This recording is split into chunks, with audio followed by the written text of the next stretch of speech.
Bonjour à tous et bienvenue dans ce Morning Bull Live. Nous sommes le 5 décembre 2024, mais nous sommes surtout le jour où le Bitcoin a passé les 100 000 $.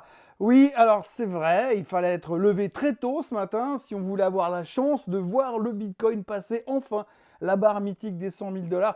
Alors on nous l'avait prédit pour Noël, on ne savait pas trop quel Noël ça serait. En tout cas maintenant, la réponse est connue. C'est pas tout à fait Noël, mais c'est le mois de Noël.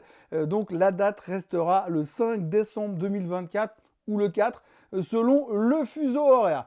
Bref, le Bitcoin est à 100 000, voire même un peu plus. Et maintenant, il ne reste plus qu'à parler du reste, même si soudainement, tout a l'air beaucoup plus fade. Et puis en plus, il va falloir se fixer un nouvel objectif sur le Bitcoin, hein. Et c'est là que tous les goûts sont dans la nature. N'est-ce pas, Michael Saylor? N'est-ce pas, Katie Wood?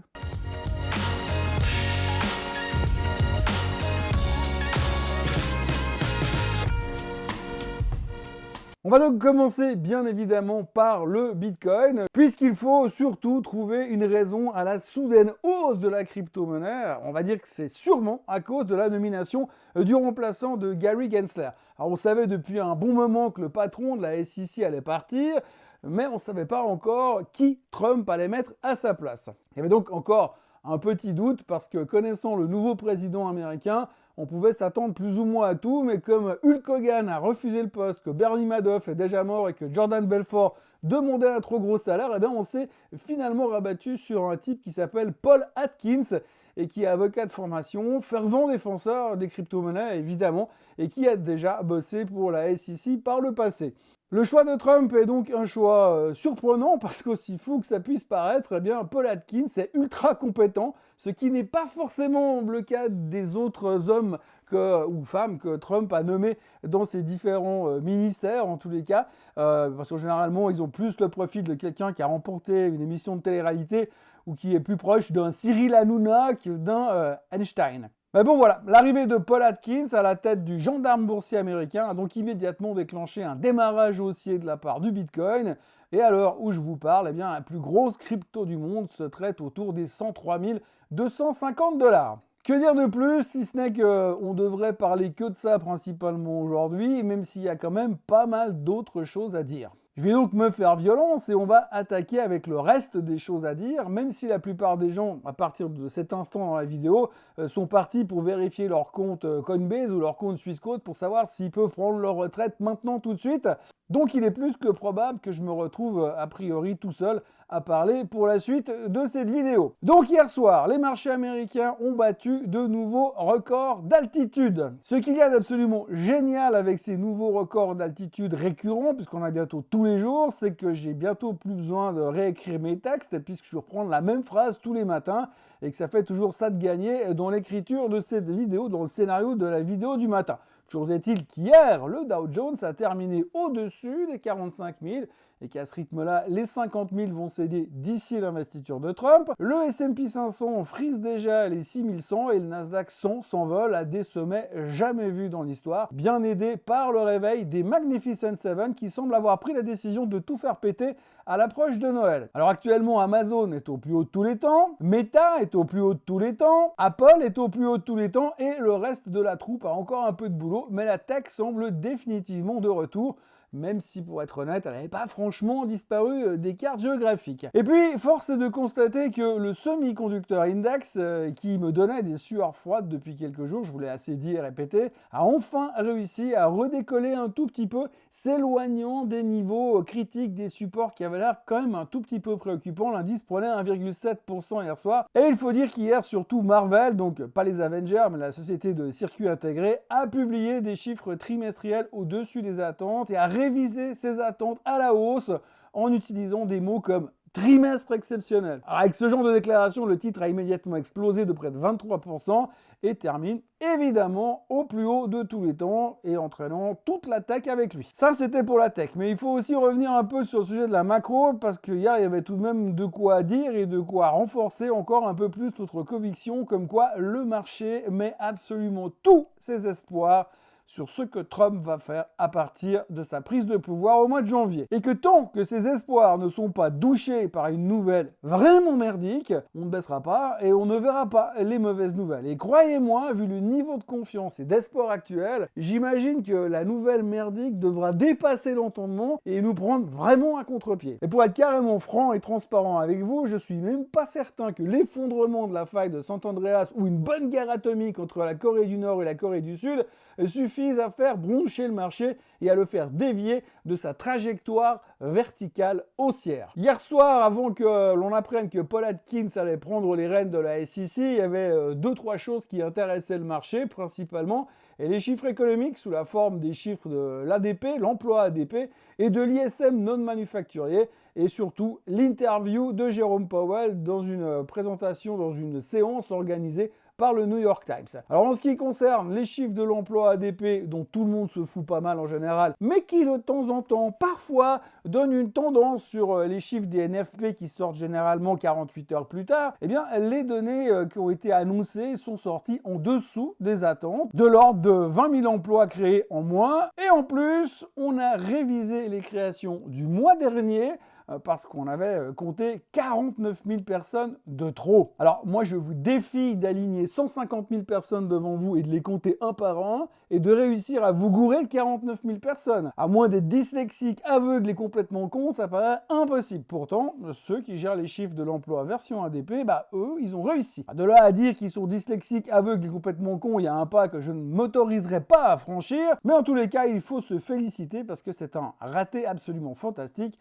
Encore une fois. Et puis après, il y avait aussi l'ISM non manufacturier qui, lui, est sorti en dessous des attentes. En résumé, on a donc deux chiffres qui sont en dessous des attentes et qui auraient tendance à laisser penser que l'économie pourrait, éventuellement peut-être, donner des signes de faiblesse. Mais le marché termine néanmoins au plus haut de tous les temps. Alors vous l'aurez compris, la question n'est pas de savoir si les chiffres sont bons ou mauvais, mais plutôt de savoir comment est-ce que l'on interprète les chiffres en question. En l'occurrence, comme nous nous sommes fait récemment amputer la partie de notre cerveau qui a peur et qui pense qu'un jour tout va se péter la gueule, on a très bien réagi en se disant que la Fed n'aurait pas d'autre choix que celui de baisser les taux en décembre, sans compter qu'avec la magie mise en place par Harry, Donald, Potter, Trump, l'économie devrait cartonner dès le 21 janvier 2025, sans faire remonter l'inflation, bien sûr. Et donc, logiquement, il ne sert à rien de déprimer sur des chiffres tout pourris qui ne sont que le reflet du passé et d'une politique débile menée jusque-là par un président qui ne sait plus faire la différence entre sa mère et sa femme, même si l'une est morte et pas l'autre. En résumé, si on parle de la macro hier, on peut dire rien à foutre des chiffres pas bons parce que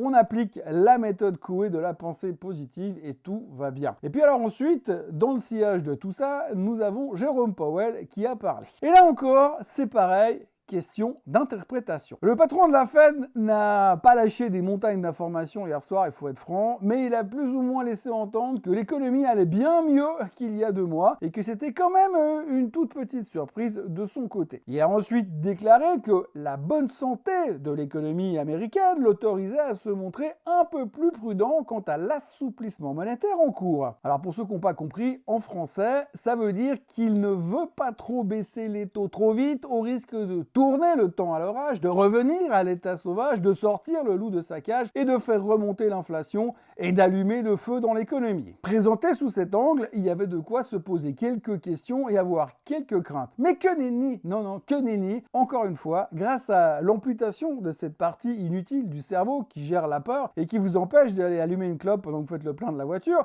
on a quand même réussi à tirer le bon grain de livret en se disant « Oui, Jérôme, il est prudent, mais il a dit que l'économie elle allait mieux. » Donc il fallait simplement acheter, et c'est ce qu'on a fait. Et à voir la tournure que ça prend, eh bien je suis convaincu que si lors des NFP de vendredi, les chiffres sont catastrophiques, dans un sens ou dans l'autre, on dira quand même « Oui, mais ça veut dire que l'inflation, elle va se calmer. » Ou encore « Oui, mais ça veut dire qu'il va baisser les taux. » Et si c'est vraiment tout pourri et qu'on n'a pas de solution de sortie, il restera toujours et encore le fameux « Oui, mais Trump, il va arriver en janvier et il va sauver le monde. » Pour le reste, pendant que les USA se trouvaient des excuses pour monter, l'Europe n'avait même plus honte de montrer qu'il n'en avait plus rien à faire de la macro, de la géopolitique ou de la politique tout court. Il fallait juste être bullish et se convaincre que l'expulsion de Michel Barnier à la 93e minute sur une faute dans la surface de réparation était déjà largement dans les prix et que tout le monde s'en foutait comme de l'an 40. La France terminait même en hausse de 0,66% alors que la lame de la guillotine était déjà en train de tomber et il restera donc à voir ce qu'il va se passer ce matin sur la dette française. Mais on a l'impression que tout le monde s'en tape cordialement et qu'on a déjà intégré que le pays est ingérable, ingouvernable, mais qu'ils vont quand même s'en sortir à un moment ou un autre. Reste simplement à savoir quand. Et pendant ce temps, l'Allemagne est déconnectée de la réalité et bat des records tous les jours, comme si les gens faisaient du feu pour brûler des euros tellement ils ne savent plus quoi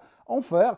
Et surtout après avoir acheté au moins 4 Audi RS4 de 4 couleurs différentes par famille pour ne pas se lasser, pour en avoir une pour le lundi, une pour le jeudi, une pour le week-end, etc., etc. En résumé, les marchés cartonnent et se foutent totalement de ce qui pourrait ne pas aller dans le monde. ChatGPT a dit que tout allait bien se passer. Tout se passera bien, et en plus, Trump est en train d'arriver avec son masque et son chapeau au galop sur Tornado pour venir défendre la veuve et la veuve, parce que des orphelins, il n'y en aura plus sous Trump. Pour ce qui est du reste des sujets qui fâchent, on ne peut pas ne pas parler du merdier politique dans lequel se trouve la France. Alors on va essayer de faire simple. Barnier s'est fait virer, la France n'a plus que 2 mois de trésorerie devant elle et il va falloir trouver des solutions. Le grand voyageur qui leur sert de président va s'adresser à la nation ce soir pour la 219e fois de son mandat pour expliquer aux Français qu'ils sont débiles et que lui c'est le meilleur et c'est quand même lui qui a reconstruit Notre-Dame de Paris avec ses petits bras musclés de boxeur des rues. Le roi Macron devrait donc annoncer qu'il ne va pas démissionner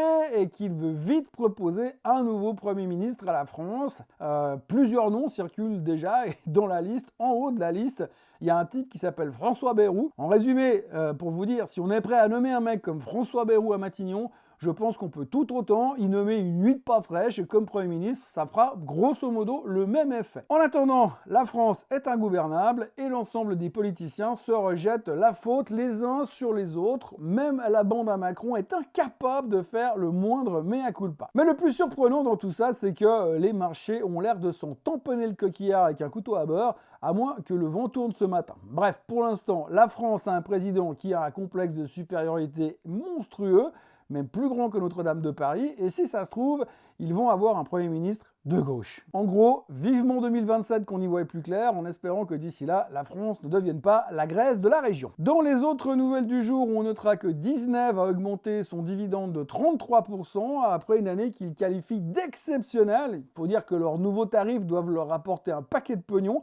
puisque je suis pas loin de penser que d'ici quelques mois, ils vont commencer à vous faire payer l'air que vous respirez dans leur parc d'attractions et sur leur paquebot de croisière, et aussi le temps que vous passerez dans les files d'attente. Il y a aussi le CEO de United Healthcare qui s'est fait descendre en pleine rue à New York hier. Alors les raisons de l'assassinat ne sont pas connues pour l'instant, mais c'est pas un acte au hasard, clairement. Le titre n'a pas bronché sur la nouvelle et il terminait même en haut, ça fait toujours plaisir. Et vu le système de l'assurance maladie aux États-Unis, et à voir comment les assurés sont traités par les grandes compagnies d'assurance, on peut facilement imaginer au hasard, qu'il y a peut-être quelqu'un qui n'était pas super content et qui a décidé de régler ses factures personnellement. Et puis Stellantis, on reparle de Stellantis, la chasse post-Tavares plutôt, semble arriver à son terme.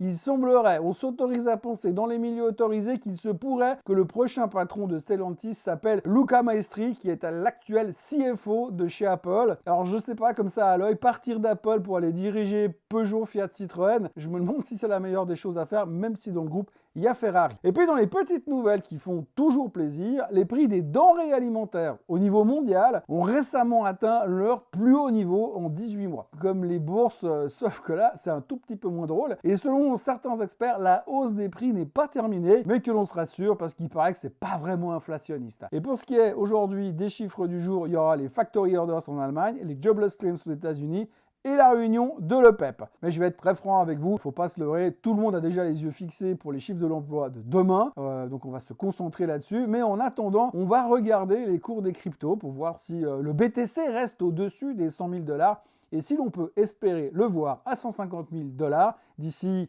Noël. Mais bon, de l'année prochaine, soyons raisonnables. Actuellement, les futurs sont en baisse de 0,07% et on attend avec impatience l'ouverture des futurs sur le CAC. Je vous rappelle aussi que ce soir à 20h, il y a Emmanuel Macron Ier qui parlera à la télévision. Alors si vous avez rien de prévu, trouvez vite quelque chose à faire pour ne pas avoir besoin de le voir queener encore une fois à 20h sur la télé française. Voilà ce que l'on pouvait dire ce matin au sujet du monde merveilleux de la finance et de la géopolitique mondiale. Moi, je vous souhaite une excellente journée. N'oubliez pas de vous abonner à la chaîne Suisse Côte français, de liker cette vidéo, de la partager, de la commenter, et puis de mettre la cloche pour pouvoir avoir l'annonce de la prochaine vidéo qui aura lieu demain matin, plus ou moins à la même heure, au même endroit. Donc soyez forts et à demain. Allez, bye bye.